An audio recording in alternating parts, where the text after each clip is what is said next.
You're listening to Discography Discussion, episode 223, Cold. Hosted by Dan Terry. I'm great. How are you? John Beatty. He's going to do that cool thing like cool bands like Nickelback do, where it has that like AM radio effect on it. And Joseph Wren. If I screamed into the void and it talked back, I would just say, bring it on. Presented by discussmetal.com. And if you were really looking for a cold open on this one, then you are ready for this episode of Discography Discussion. I am Joe, that is Dan, that is John. What is up, everybody? Welcome to yet another episode of Discography Discussion as we are trucking through New Metal May, talking about Cold tonight. You do not sound psyched, Dan. I'm not super psyched. Is anybody super psyched after listening to Cold?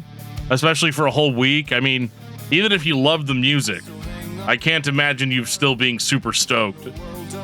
Much like one of my favorite bands, Zao, who I say, everything bad that could ever happen to a human being happens to the lead singer. I also feel that way very much about Cold. Bad things just happen to somebody. They're not happy about it. They write multiple albums talking about it and documenting it very, very carefully. And I got to say, I think Zao pulled it off better than Cold did. But I don't know, man. We're just going to have to get into this one. I don't have a lofty introduction here. I mean, this is just, oh boy, this is a big old barrel of depression. I am so psyched to talk about this band. I've got my actual microphone to speak into. I've got my stationary microphone to get me in the mood to talk into this mic. For those of you that watch the DVD on how they made Year of the Spider, this joke will be funny. I don't hate Cold all the time. I just ask the question, why was this band big? Because everyone told me Cold was a big deal, and I looked around and said, I don't even see their stickers on notebooks. So I'm kind of calling bullshit on that. I just see a bunch of spiders everywhere. A whole bunch of spiders. I didn't see that either. That's kind of why I'm bringing it up. Like, I feel like Cold was manufactured to be awesome back in 2003. And that's really what I think. Contrary to popular opinion, not all the music is bad, but it's really easy to make fun of it sometimes. And that's mean. Can be. I don't want to be mean today, but I'm going to have to be in a couple spots. I'm going to be incredibly nice as much as I can. Scooter's had a hard enough life as it is, so I don't want to make it worse for him. It's a hard enough life for Scooter. Dude should be allowed to just sit back and make his art. So it is what it is, I guess.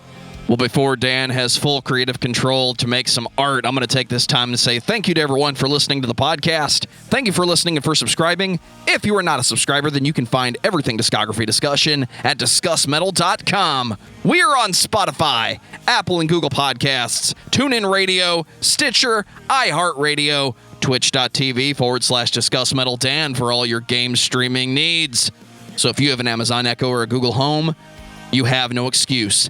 Ask it to play the latest episode of the Discography Discussion podcast, and it will. We're also on Facebook and on Twitter at Discuss Metal. Be sure to like, favorite, and subscribe. It really helps us out. It lets us know you're listening, and now Dan is going to tell us all about 5-star reviews. Well, we do enjoy getting 5-star reviews on Discography Discussion, or a thumbs up, or a like, or a follow, or whatever means of letting people know that you like the podcast that exists. We like all that. It makes us feel relatively special, I guess. It doesn't make us feel bad. It doesn't make us feel cold. It just makes us feel whatever. No, it's fine. Definitely keep those reviews coming, and keep sharing the episodes, telling your friends and family members about the podcast. And one of these days, you'll see more Discography Discussion stickers than Year of the Spider stickers. Maybe if you try hard enough. We did get an email recently, where you can also email us at danandjoeshow@gmail.com, about the band Sabaton. This comes from Josh Miller. Josh says Sabaton is a Swedish metal band from Falun, Sweden. The current lineup consists of I'm not gonna pronounce all their names. This was a trap. But yeah, I know Sabaton. The band focuses mainly on acts of war and heroism. And then he lists all the albums out, explains that they have insane live shows, how a lot of their lyrics are about World War I, World War II, historical battles, things like that. And I think it's really cool. I've always been into kind of Sabaton's history metal kind of angle. So they're definitely a band that's on the list, a band that we do plan on talking about. Can't necessarily say it's going to be the next episode because we got a lot to get through. But what about Satyricon? Can we talk about them too? We can talk about Satyricon. Yes. Yeah, absolutely. John's shaking his head. He's like, "Oh God, what am I doing?" Only if we can be satirical about it. Yeah, we'll be as satirical as we can be about Satyricon. We are going to be so warm and fuzzy, it's not even funny. Is that just a con where people who are satirical in nature just go and hang out with each other? Possibly. Is it a big joke? Isn't it? Who knows? It's satire. Joshua Miller, thank you so much for reaching out to us. Keep those emails coming. Keep those band suggestions coming. We are open to it. We're mostly open to it. If you'd have suggested Cold, I'd have said no. I probably have said no before. I remember telling somebody one time, they're like, "Are you guys going to talk about Cold?" And I was like, it's a hard maybe. Then I was like, yeah, I'll put them on the list. So here we are. Ladies and gentlemen, them into some, discography discussion goes where Roach Coach will not. So, Dan. Oh, they've gone there. Tell me about Cold. Well, Cold is a band that was started by a dude named Scooter Ward. And I believe it's Sam McCandless. Is that right? No. Was Sam on? Yeah, Sam was in the band the drummer. Early on. Yep. Everywhere that you're going to read is going to tell you that Cold started in 1986, which I think is a little disingenuous considering that they weren't the Cold that we know today. They weren't even called Cold, I think, until 1996 or something like that. They were called Frigid. Yeah. Yeah. Actually, they're called Grundig. Grundig. That's right. That sounds like a troll polka black metal band. Grundig. But which I would totally listen to and cover on the show. So, Fin Troll, here we come.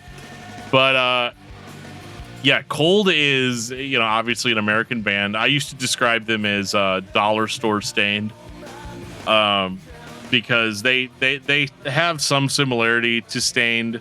It's cosmetic similarities, but they follow a very similar musical arc that Stained followed, which was, we're going to start off, really, really heavy and get all those metal kids into our stuff. And then we're going to kind of back off on that and go into more of a, not necessarily an acoustic rock, but more of like almost an adult contemporary hard rock sort of direction. And, it's an interesting journey. I take that back. It's not an interesting journey. It's actually kind of frustrating to have to go through. But let's just go through it. I mean, that's what we're here for, right? This is what you paid the money for, and by paid the money, I mean clicked on a YouTube video or clicked on an RSS feed. So let's get into it. Let's get into Cold. I really don't want to, and Dan knows why. It's 1998. I did not listen to this album until 2003, when I listened to You're the Spider, and I thought, this is good. It's not great, but it's good. And I worked my way backwards. 13 Ways to Bleed on Stage. Rob, my drum teacher's like, oh yeah, dude, it's all about the grooves with Cold. And most of the time, I agree. Then I went back to the first one. 1998, Cold. Talk about a cold opening. That's one way of putting it, John. I like that it's cold with the cold blue, behind it, but then it's like the hot red, so it's like it's cold, but it's not really cold. You gotta think about it. It's more cerebral than that. This record is depressing as all hell. I mean, Go Away starts off, and honestly, when I first put this record on and I listened to Go Away for the first time, way back when, this is one that I actually did listen to back in the day, and it starts off so heavy. And I'm like, this is going to be like the most brutal thing ever. And then Scooter starts, quote unquote, singing. Which sounds like, I don't know what do you got in your mouth, Scooter? Is it chewing tobacco? Is it mashed potatoes? Like, what's going on? And then as he continues to sing, I start thinking like, okay, he's trying to do an Eddie Vedder thing, or a Scott Stapp thing, which, 90s, it's 98. You could probably still get away with that. I mean, they obviously got away with that, but like this record is just oof. Like, and you can tell even if you're, again, I hate to bring Spotify stats into it, but like, these songs on this record do not reach the heights of other songs in their career as far as listenership goes, at least not since the advent of streaming services. And I can see why. This record is just, I think musically it's probably one of their strongest as far as like aggression goes, because that's what I'm here for, being the metal guy. But I cannot get past Scooter's vocals here. He just sounds god awful. He doesn't enunciate when he sings. And welcome to my world. And you're gonna say, "Oh, Dan, you listen to bands like Zao and like all these really extreme metal bands where you can't understand anything they're saying." That's true, but like, it's a little bit of a contradiction. But like when the goal, I think Scooter's goal was for his words to be heard, but he didn't really accomplish that goal because I can't understand his mumbling. I guarantee people that consider themselves Cold fans to this day probably make fun of mumble rappers on SoundCloud. Yet here you have the first example of a mumble rock band. Maybe not the first example. Pearl Jam comes close, but Pearl Jam's a significantly better band musically than Cold is. So yeah, I'm really having trouble wrapping my head around what he's trying to do here, and I could never get over just how Go Away cuts into the chorus of him just saying "Go away."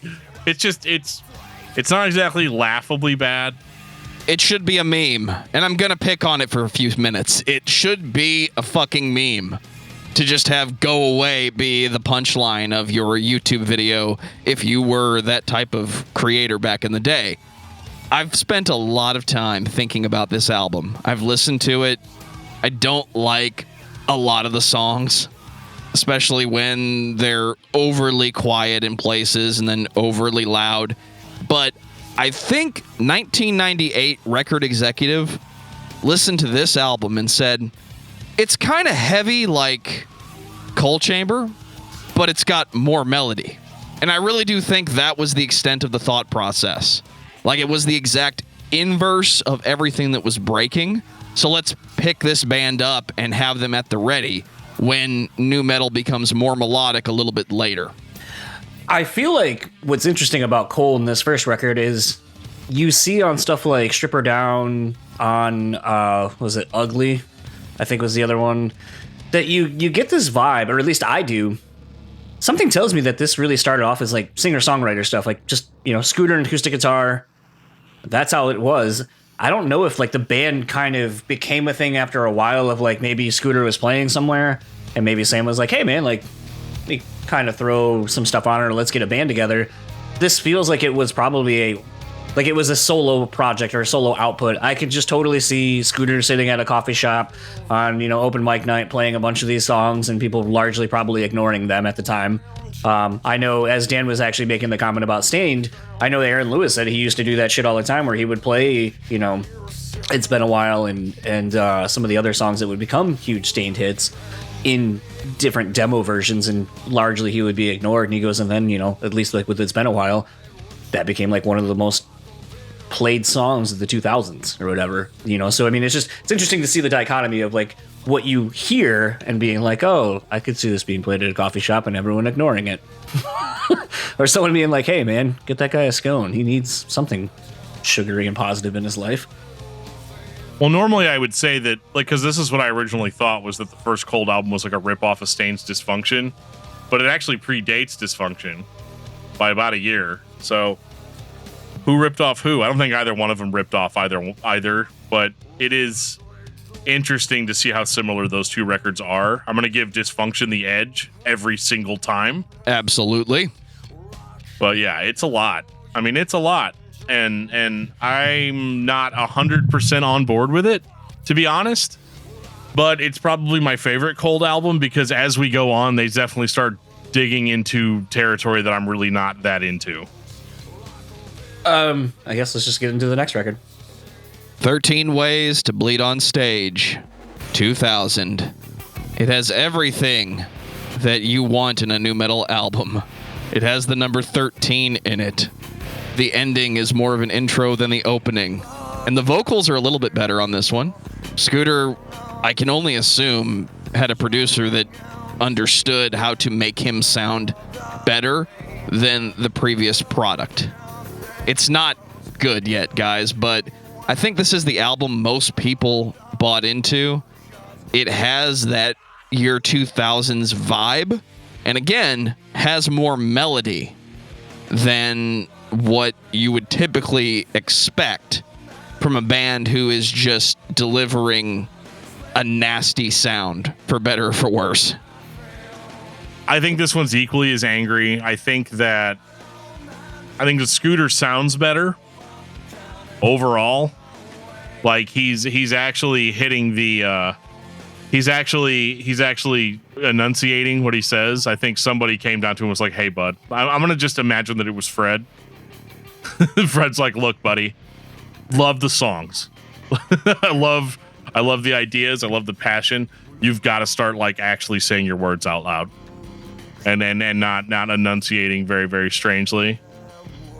So I'm kind of in this like situation where I'm like, okay, I want to take Scooter seriously. I think that the songwriting's stronger than it is on the first record, but I also think that like by this point, I think that they sound, again, I know I'm the only person that probably makes this argument, but I think they sound too much like Stained, and I don't think they sound as good.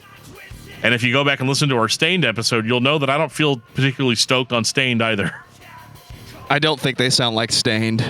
I think Scooter has a cosmetic similarity to other bands, other lead singers at least, from the late 90s, early 2000s, but the band just doesn't come close.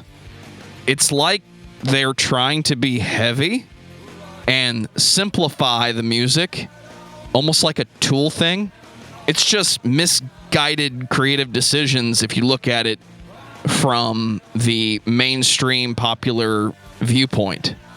This is what it sounds like when somebody sounds like a nu metal band, but isn't actually trying to play that style of music. They want to do the single guitar or the singer-songwriter thing and keep it simple. And it works a little bit for the band. It works in their favor, actually, that they're not overcomplicating this.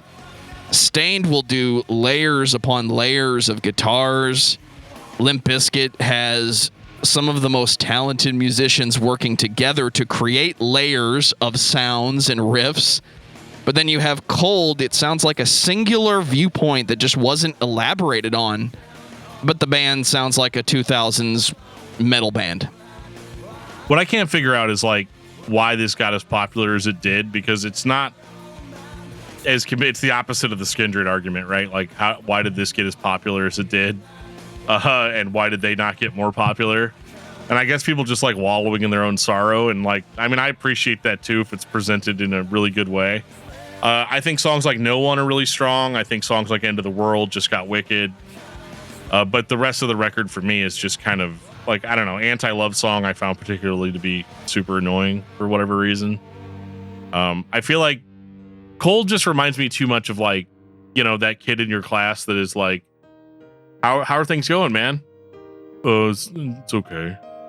Okay, well, you know, you want to come hang out with us later on after school or whatever? No, you guys are probably just going to make fun of me. Okay, but like we won't. No, I think you guys are going to. Okay, well, I'm sorry that you think that. And now that you've said that, it does kind of actually does make me kind of want to make fun of you a little bit, because you're kind of doing this to yourself. Nobody thought that, like, you know, you were hard to get along with. And then it's like, dude, my favorite band, it's Cold. I love Cold. Well, what kind of music do they play? Are they a cool band? You wouldn't understand.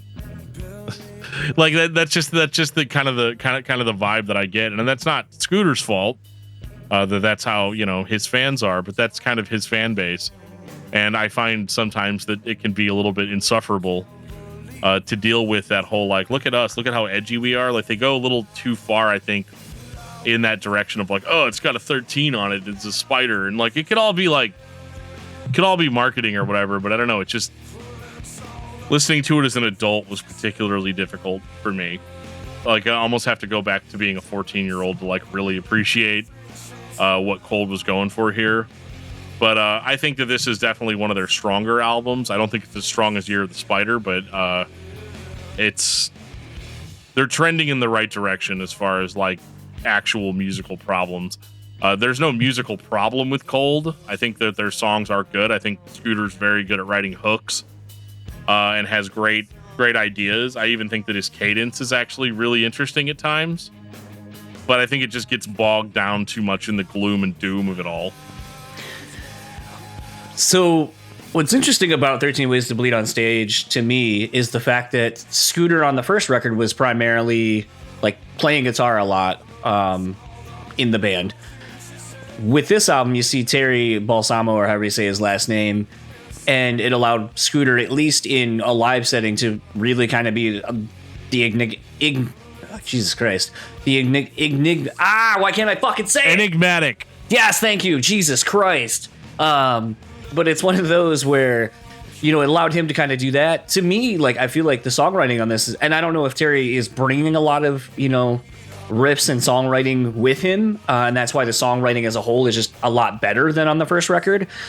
But to me, I don't necessarily agree with I guess either of you, really. I think this record is really good, and I think the last half of the record is stronger to me.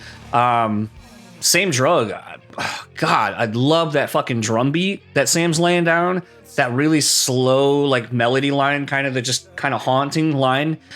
Lyrically, I think it's great. The fucking hook, as simple as it is for the chorus, like, again, kind of echoing off of Dan's sentiments, Scooter writes fucking great vocal hooks and so forth. And I think it's showcased a lot more on this one. And I don't know if it's because he doesn't have to.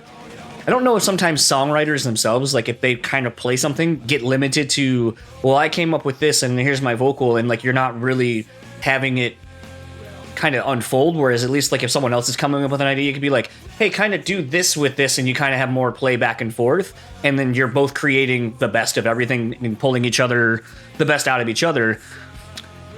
I think this record's really good. I love Bleed. You know, I was making the comment on the first record where it felt like it was very singer-songwriter-y kind of stuff, and you didn't really get as much of the acoustic side of Scooter or the band on this record until you got to Bleed, basically. And again, and to answer your question of why did this band get as big as they did, well, first of all, they toured the shitload with Stained. I know I probably saw Cold and Stained at least 4 or 5 times on Dysfunction and 13 Ways to Bleed on Stage.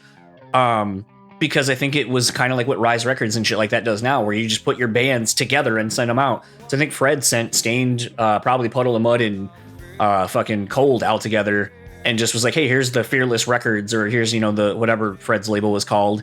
I don't know how I could have not fallen asleep during one of those shows. Well, I remember, like, even like a couple of times, like on the tour, that it was Godsmack on Awake, Break the Cycle was just about to come out within a month, and 13 Ways to Bleed on Stage was already out. And I remember at one point, there's just a singular microphone on the ground, and I was like, what the fuck is that other microphone for? And then Aaron Lewis just kind of slowly trudges out, kind of, you know, grabbing the back of his neck, you know, with the overlong, like, pony pants and shit like that, and then just, you know, does Send in the Clowns, and then screams into it, drops the microphone, and then just saunters off, and you're like, okay, that's a thing you did. And then I remember buying the record, and I was like, oh, okay. Like, and it was one of those things, you know, sometimes you talk about, you see a band live, and you're like, oh, none of these songs are out yet.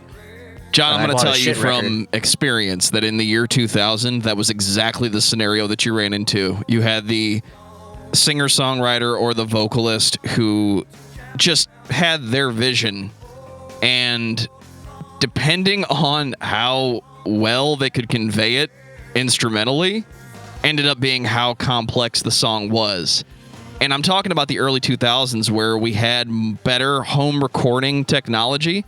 So you had the ability to sit down and actually kind of demo out your thoughts. And sometimes that isn't as complicated as it should be.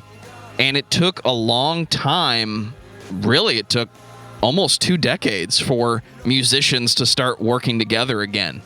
It feels like recently we all started listening to each other again, instead of dealing with the guy that has the singular vision.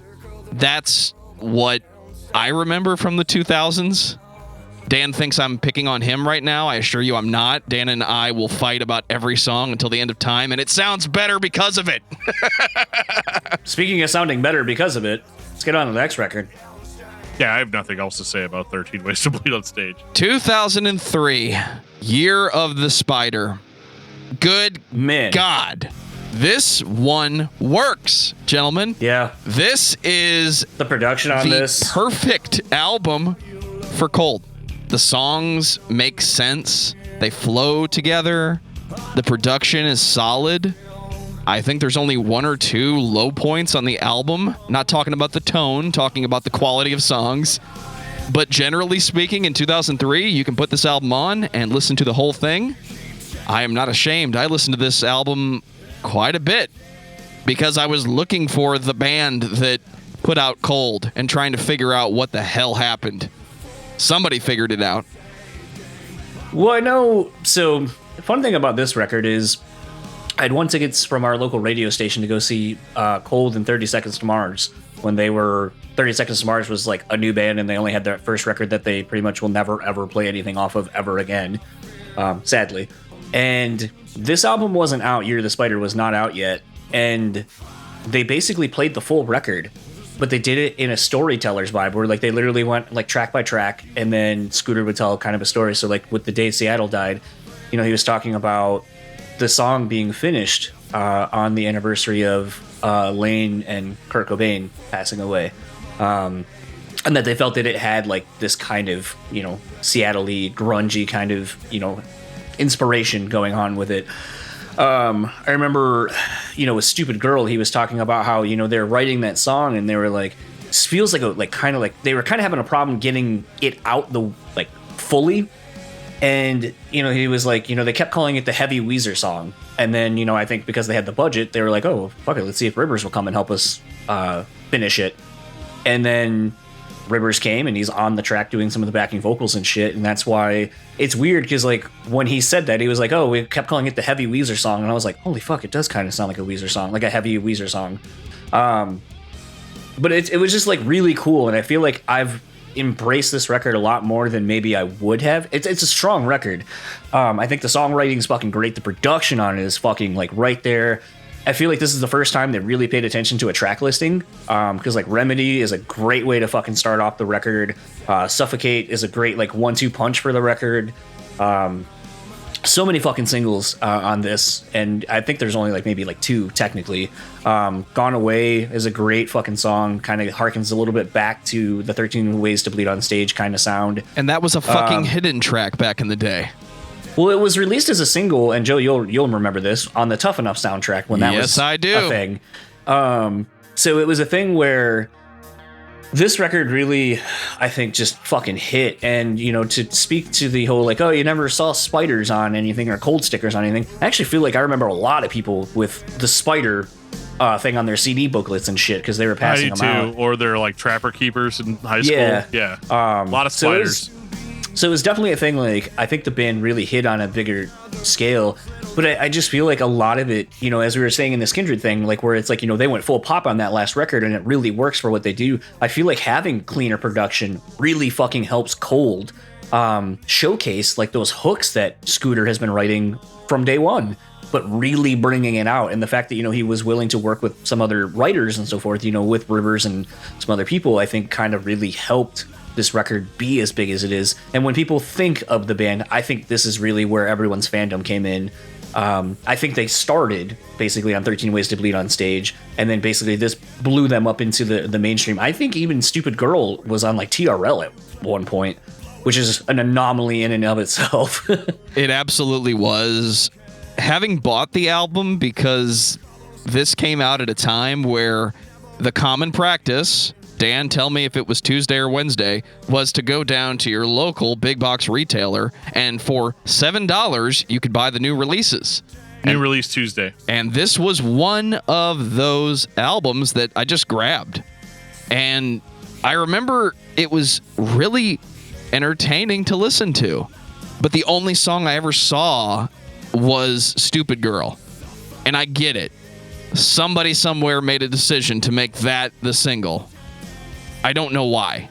It's not the best song on this album. It's a catchy song, though. I get it. Like, and that's the whole thing is, like, you know, I didn't used to have, like, Mr. Music Journalist brain when analyzing this sort of thing, but, like, Stupid Girl makes sense because it does have the best hooks. It has the most cheaply obvious hooks out of anything else on the record. But I do think that it is a strong record. It's so hard for me to talk about stuff like this because I'm just so not into it. I'm not into the strengths of the record. It's not my cup of tea, and I'm handling it less gracefully than John does on a lot of these episodes. But Cold's just a band, another one of those bands that really got forced down my throat when I was younger, and so I have kind of a more of a knee-jerk reaction when somebody brings Cold up, because I'm like, yeah, like they're a good band and everything, but like they were invading so much of that space of like that new metal stuff that I was really into when I was younger. But like you compare something like Cold to like Korn or System of a Down or Cold Chamber or something like that, and it doesn't really even hit on the same level. And I think that's not the band's fault. I think it's just that here's the marketing opportunity, and a lot of the same audience really is going to carry over into more of this. I always call it like adult contemporary hard rock, because it just has the generic, it has the chorus, the verse, the bridge, and the end. And because so many of Cold's songs, especially on this record, follow that formula, it can be really, really hard for me to pay attention to. And it's not because they suck. They're accomplished musicians. Scooter sounds 100 times better than he sounded on even the last album. He gets consistently better as we go as a vocalist, and his lyrics are interesting. They're dark. They're broody.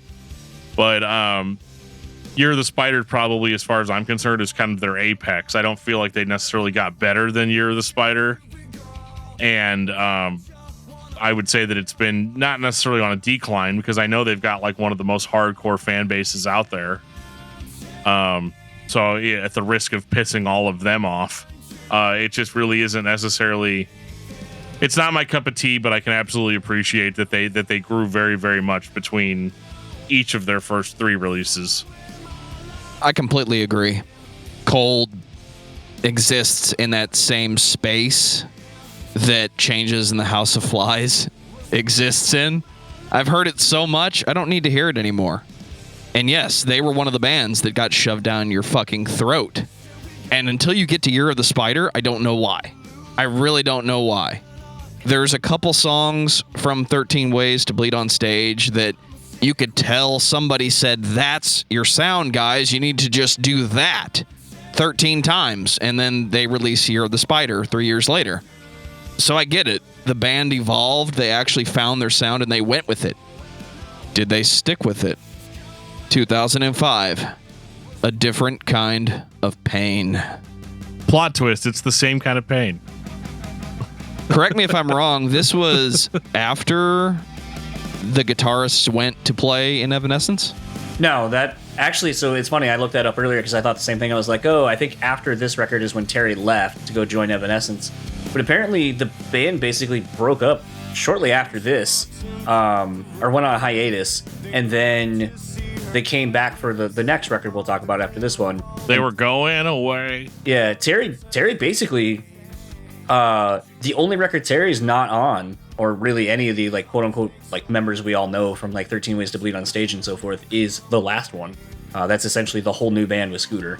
But yeah, I remember being pretty pumped for this record, being like, okay, like 13 or Year of the Spider, really love that record. Like, let's see where they go now. Like, it seems like, in as much as like they obviously, this is their 4th record, so it's like this isn't the sophomore slump thing that could happen. This felt like it could have been that, where it's like 13 Ways to Bleed on Stage kind of got some notoriety, got some traction with some songs, but really it was Year of the Spider that broke them into the mainstream. So really it's like that's everyone's first tasting of the band. Let's kind of see what we can, like, what's going to happen from there. Like, are they going to kind of go more like, are we going to get more Stupid Girls, or, you know, like, what are we going to get? And that's kind of a funny sentence, but it's one of those things to me where I feel like this record is more of the blend I was kind of expecting after 13 Ways to Bleed on Stage. I think it takes some of the production elements of Year of the Spider, but kind of marries it a lot more with 13 Ways to Bleed on Stage, like lyrically and just the overall tone.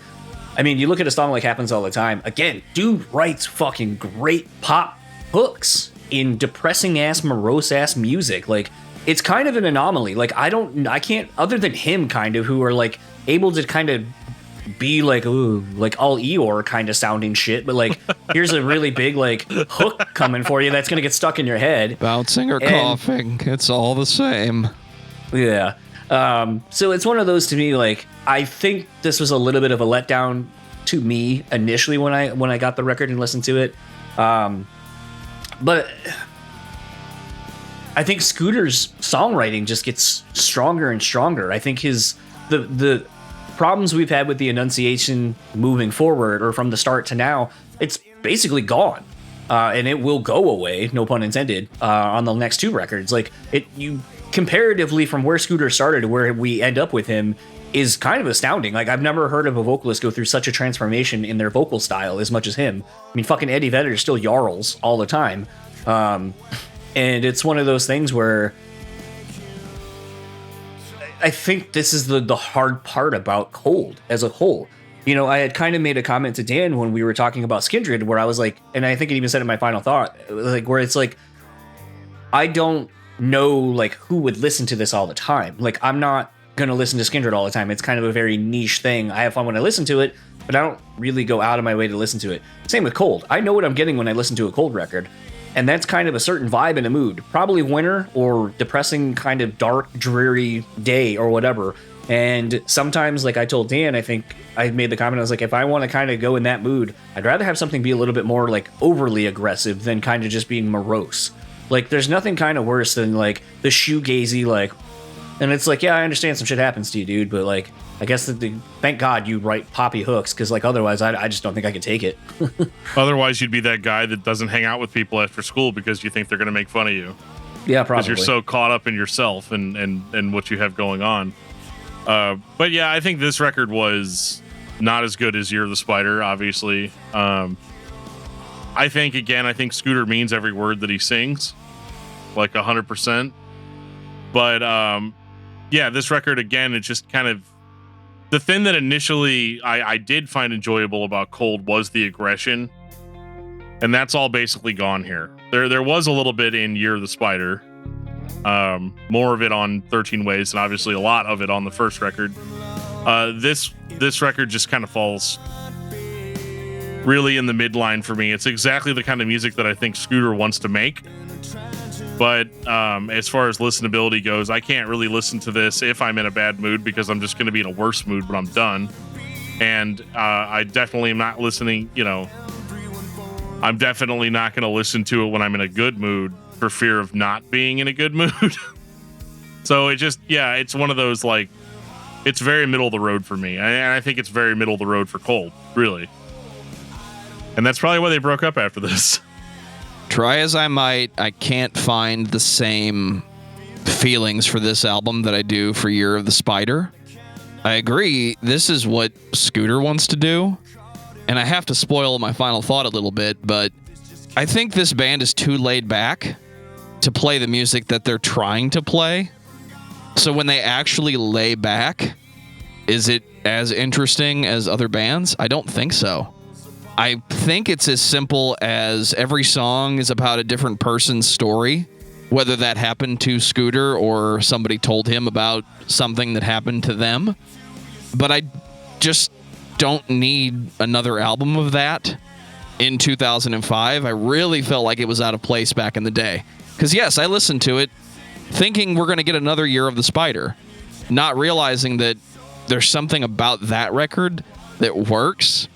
And I don't think this record is a step forward.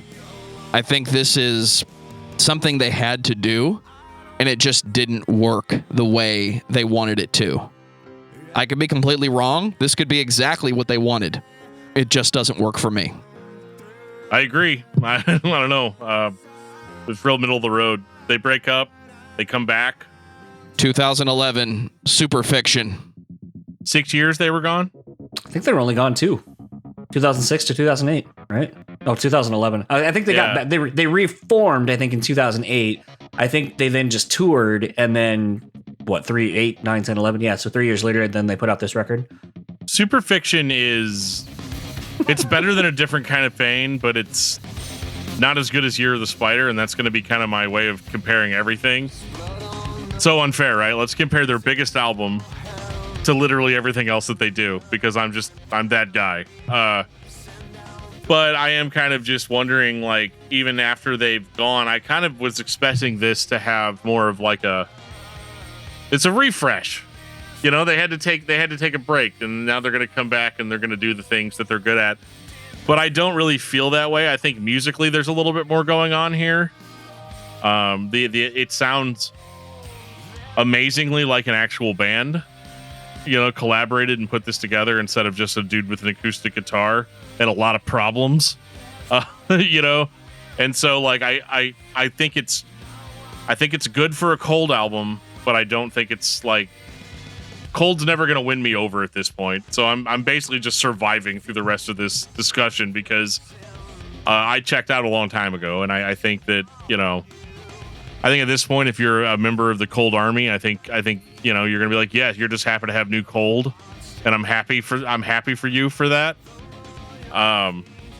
But yeah, I don't see this band doing anything that really differentiates themselves from any other band that's out there doing this type of music, other than maybe Scooter's lyrics, which I do think that are consistently strong. And he does have a better hook game than a lot of people probably give him credit for. I think for me, like this, Dan, you kind of talked about like a refresh of sorts for the band on this, and what are you going to get?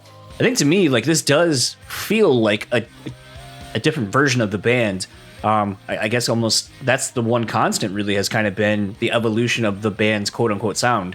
While I would say it kind of stays in the morose and melancholy, I think musically they've kind of expanded. Like, a song like What Happens Now, I think is really interesting. Like some of the guitar lines in it in that first verse, are kind of, you wouldn't have heard that on any of the Cold records to me. Like, even kind of on the Flight of the Superstar, kind of the same thing. It almost feels like we're venturing into, and this might be kind of a weird example, but it was like one of the few bands that like came to my mind, and I know that it's not going to be an obvious correlation, and I don't know why my mind thinks of it, but almost sort of like a Switchfoot kind of thing, like where it's like it's heavy, you have distorted guitars, you have these like kind of big moments with it, but for the most part it's kind of like subdued for the verses, like to really kind of be a vehicle for what Scooter's doing and be more of an avenue for that, and to really kind of be the focus of vocal melodies and the lyrics. But I do like that this, from a production standpoint, feels like more of a in the room kind of vibe. Like it feels like it has a live element to it that hasn't really been on any of the other records.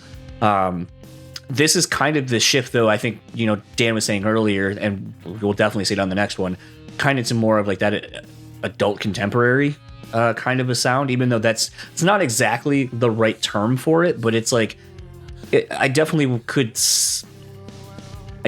see hearing some Cold being played over like a PA speaker at a dentist's office, like very, quietly, because it's not so loud. I've heard it. Have you? Okay, I haven't. It's the right word, John, even though it's not the right genre necessarily. Right. Yeah. No, and that's the thing is like I kept thinking that too, where I'm like, it feels like grown-up music, for lack of a better term. I didn't necessarily want to say adult contemporary, because like adult contemporary is like Michael Bolton and like Kenny G, stuff like that. Yeah. But it's a thing where it's like I definitely don't think that's necessarily in the same boat as this, but I think this feels a lot more mature and grown up. Well, John, have you heard Disturbed lately? I try not to. This is how right you are. I'm just saying. Well, and let's be fair too. A lot of the audience that would have gone out in droves for Year of the Spider or 13 Ways to Bleed on Stage, they all grew up. And not everybody grew up like we did, where we're like, well, I'm just going to try to find the most heaviest, most brutal thing out there, and da-da-da-da-da. Not everybody followed that musical trajectory. So in a certain sense like this, these albums make sense for Cold, and that they have matured in a way that their audience has matured. So like it makes total sense. And like I said, I think Scooter's a good songwriter. It's just he does not good at writing the kind of songs that I like, and that's totally fine. I mean, that's the point of having a completely objective podcast. Is I'm allowed to think what I think, and you're allowed to think what you think. But I'm also not going to get, too hoity-toity and be like, well, this sucks, and they should do this, and they should do that. I think they're doing exactly what they should do. But it's just, I'm just not going to ever be a Cold fan, I guess is what I'm trying to reinforce here, before the Cold Army descends on me and starts sending spiders and envelopes to my house. 2019, the things we can't stop. Anyone else think that was Davey Havoc on the cover at first? Or that was just me. For about half a second. Then I was like, oh, no, wait, there's a spider. It's a Cold thing. Actually, anytime I see a spider that's stylized like that, I immediately think of Cold. So, like, that's not very many bands out there have that good of brand recognition. I'll give them that. This record was just a total bust for me. Obviously, like, take everything that I said about all the other records and apply it to this record. This is almost, in a way, we're back to the singer-songwriter Cold, you know, and half the band's gone. Not half of them, but there's some pretty. Sam. Yeah, yeah. I think this was Lindsay's first album with Cold, and so I feel really bad, like, not being like super stoked on it because Lindsay's super cool. But I think that, like, one of the things is that, like, again, they didn't sell this record to me. They were like, oh, I wonder what Dan's going to think about this whenever we put this down and release it. You know, again, see previous statement of the last record. You know, they're not aiming this at me. You know, like, because I'm never going to be all like, yeah, you should put a Snow Patrol cover on your record. I think that's something that you should do. You know, I'm never going to say that. Although I do think that is actually one of the better tracks on the record. I'm just going to tell you the songs that I liked, and then I'm going to just happily bow out of this conversation. I liked the song Snowblind. I thought that was pretty strong. I liked Run, you know, despite being a cover song. Thought it was really good. I liked Better Human quite a bit, actually. But yeah, as far as just the amount of Quiet Now was okay. As far as just the overall approach in songwriting, it's still dark. It's very depressing. It's very on brand, but it is actually a little bit more positive than I think what we're used to getting from Cold. It is, for the first time, a little bit uplifting, and like you're like, okay, you know what, guys? I think Scooter might actually be okay. I think things might be all right. It's the same, again, not to bring Stained into it, but it's the same arc that I got, you know, with Aaron Lewis, where I was like, oh man, this guy's gonna kill himself, and then like a couple albums later, you're like, nah, I think he's doing all right. I think he's gonna be fine. And that's just how I feel about this record. It's fine. I think Cold fans are gonna like it. Unless you're one of the Cold fans, it's like, it never got better than 13 Ways to Bleed on stage. And I mean, I kind of relate to the guys like that, you know, like I get that. But I think that as long as they're happy with what they're recording and releasing, I think it's fine. I'm being real wishy-washy here, trying to say some nice things about a record I don't like. But I think it could be a lot worse. And I think as far as Cold's overall sound, I think they've at least been true to themselves and consistent to themselves.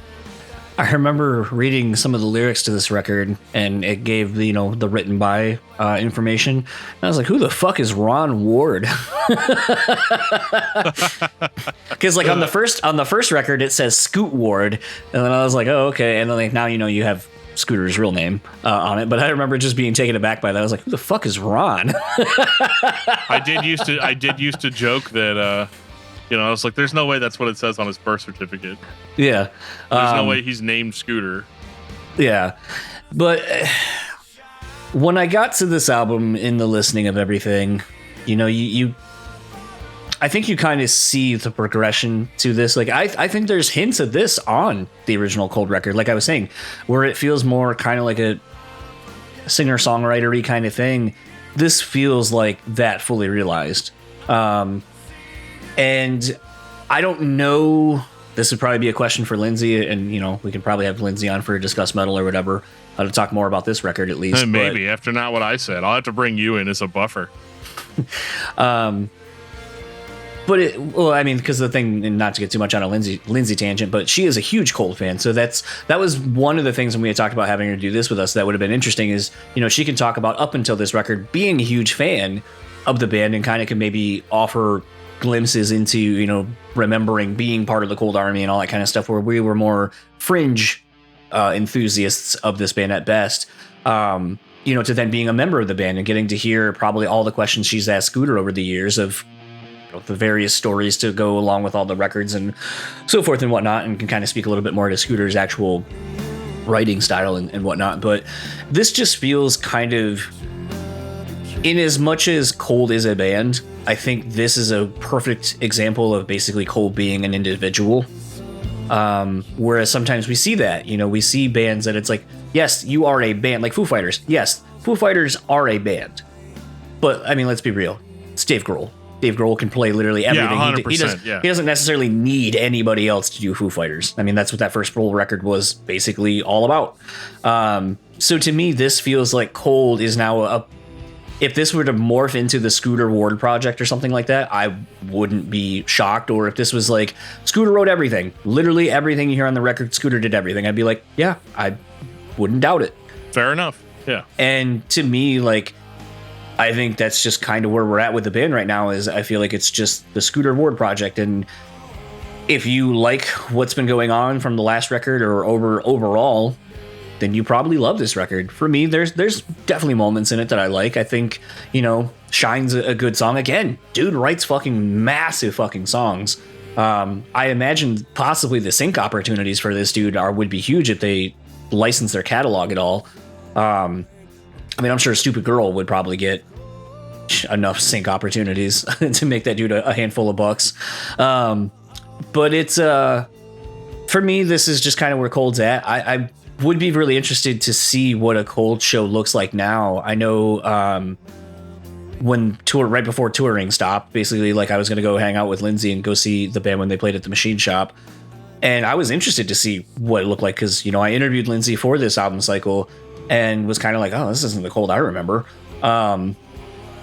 But I would be interested to see how some of these songs from like the last two records mix in conjunction with, a Go Away or Just Got Wicked or whatever, and see if maybe it kind of makes a little bit more sense in a live setting, where when you're listening to the record that it comes from, you're like, oh, this doesn't feel like Cold that I know from these bands or from these albums. Maybe when you see it live, it really does. And that's kind of the joy and the beauty sometimes of going to see bands, especially ones you haven't seen in a very long time, is that you're like, oh, wow, this actually sounds a lot better in this version, or they kind of fuck around and play with it. Like, I think I've made this example before, so Joe will probably get on me about this, but when Coldplay did that like rocked version of Yellow, or Trouble, and instead of it being like that piano line being the thing, they play it on guitar, and it's like almost like a straight up like rocker, and you're like, damn, where the fuck is that version? Like, why can't I get that?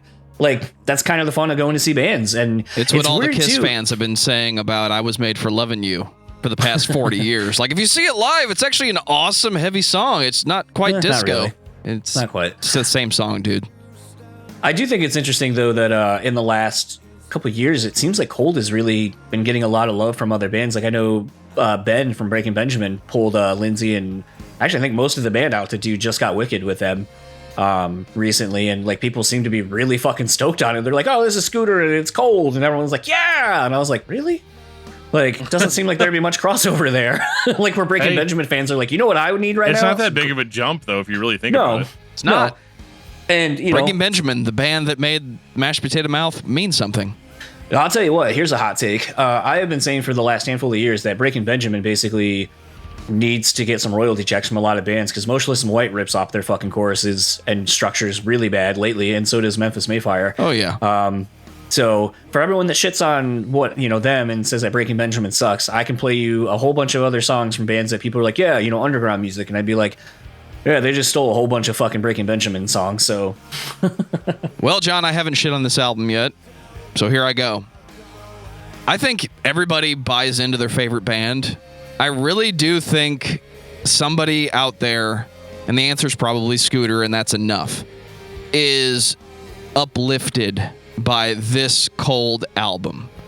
That band that you buy into that put out all that depressing music back in the day, because shit happens sometimes. 8 years later, you get something that sounds more positive. I know that means something to that person.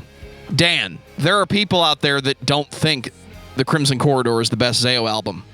But as a fan, and an overly objective fan, you can listen to it and make that decision for yourself. Not everybody can do that. Not everybody can process that Cold is not the best band. But this album is probably the greatest thing they've ever heard. Because here's my favorite band actually trying to lift me up a little bit.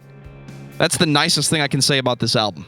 Because it is just Scooter now. That's what it sounds like.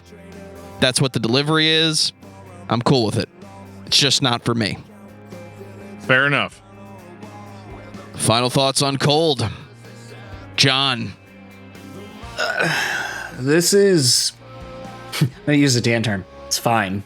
There are parts of this of the discography I do really enjoy.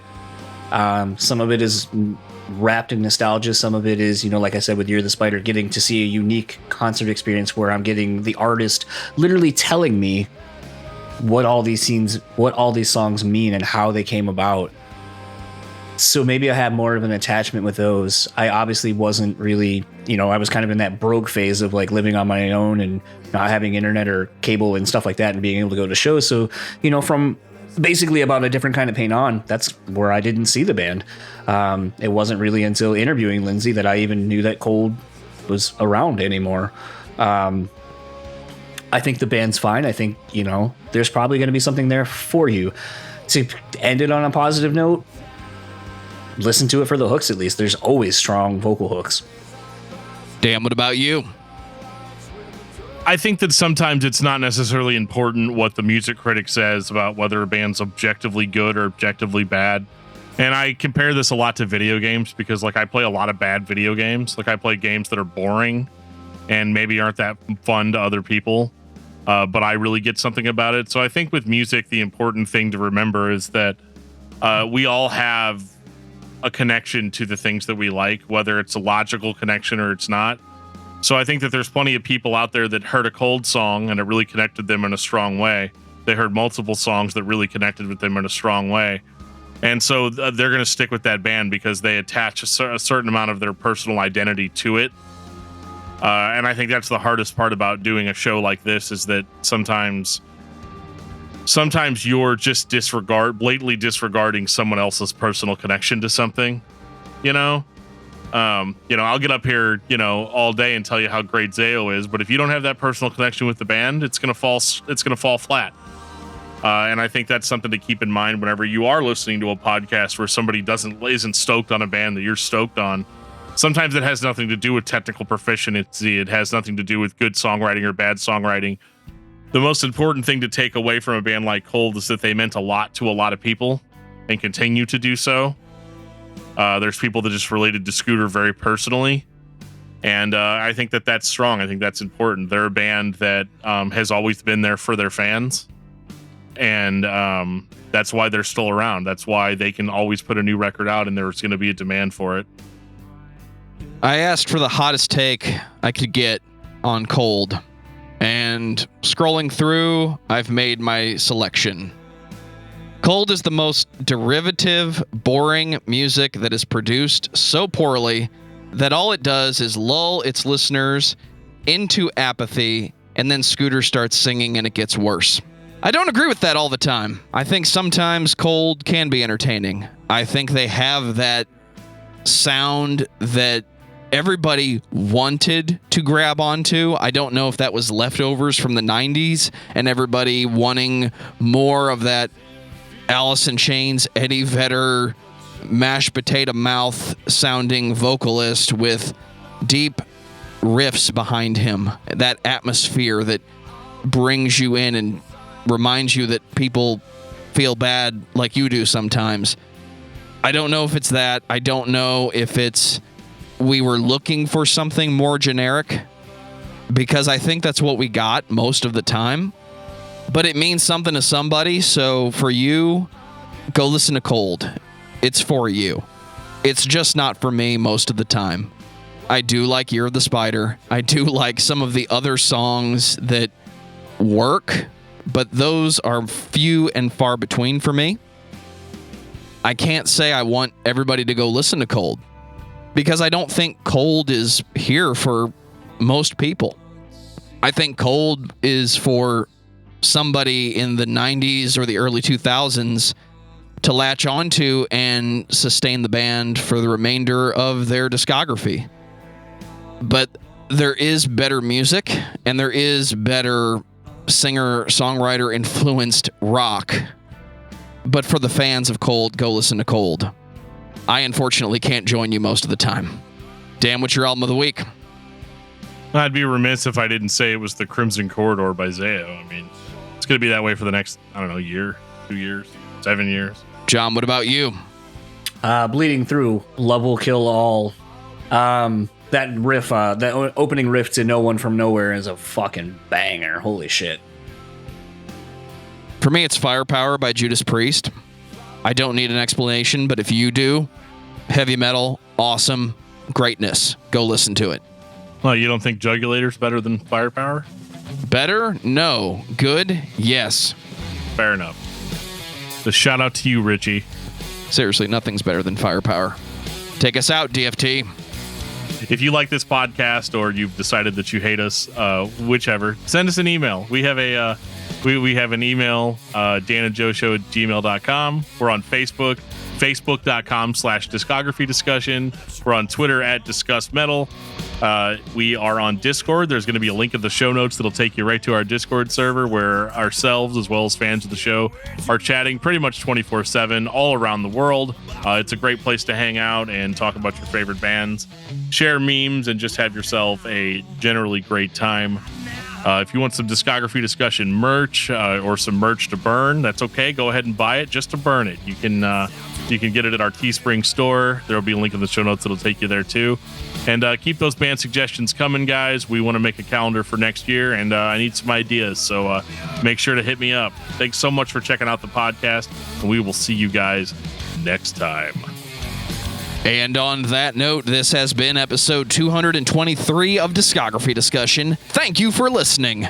You can like us on Facebook and follow us on Twitter @discussmetal. Subscribe to our podcast everywhere you listen to podcasts, including Google Play, Apple Podcasts, and Stitcher. Visit discussmetal.com for all things discography discussion, and please send questions and comments to danandjoeshow@gmail.com. If you are not a patron, you can become one at patreon.com/discussmetal. We have some sweet perks. Give me that money. $1 a month gets you into that exclusive album review feed.